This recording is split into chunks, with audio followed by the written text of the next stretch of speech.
কনস্ট্রাকশনের অনেকের কাজ থাকে। তো আজকে একটা সাইটে আসছি।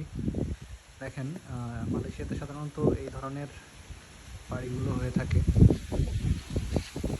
ছোট ছোট প্রজেক্ট। এগুলো হচ্ছে ছোট ছোট সাইট।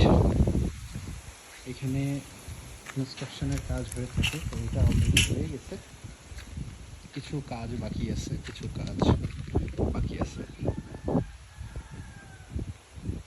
এই প্রজেক্টে আপনাদের বিভিন্ন রকম কাজ থাকে, টাইলসের কাজ, বাতু প্লাস্টারের কাজ।